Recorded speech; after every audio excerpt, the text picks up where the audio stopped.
త్రివిక్రమ్ దర్శకత్వంలో వెంకటేష్ నటిస్తున్న కొత్త మూవీకి 'ఆదర్శ కుటుంబం' అనే టైటిల్ని ఫిక్స్ చేశారు. దీనికి సంబంధించిన ఫస్ట్ లుక్ పోస్టర్ని రిలీజ్ చేశారు.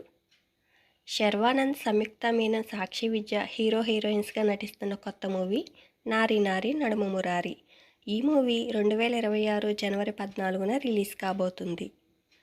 పవన్ కళ్యాణ్ నటిస్తున్న కొత్త మూవీ 'ఉస్తాద్ భగత్ సింగ్' నుంచి మొదటి పాట రిలీజ్ చేశారు. చిరంజీవి, నయనతార కాంబినేషన్లో వస్తున్న మనశంకర్ వరప్రసాద్ గారు మూవీ జనవరి 12న రిలీజ్ కాబోతుంది. ఈ మూవీలో వెంకటేష్ ముఖ్యమైన పాత్రలో కనిపించబోతున్నారు. రవితేజ నటిస్తున్న భర్త మహాశైలకు విజ్ఞప్తి మూవీ నుంచి రెండవ పాటను రిలీజ్ చేశారు. 35 ఏళ్ల తర్వాత నందమూరి కళ్యాణ్ చక్రవర్తి గారు మళ్లీ తెర మీద కనిపించబోతున్నారు. ఛాంపియన్ మూవీలో రాజిరెడ్డిగా ఇంపార్టెంట్ రోల్ ప్లే చేస్తున్నారు. తరుణ్ భాస్కర్, ఈషా రెబ్బా హీరోయిన్స్గా నటిస్తున్న మూవీ 'ఓం శాంతి శాంతి శాంతి'. ఈ మూవీ జనవరి 23న రిలీజ్ కాబోతుంది.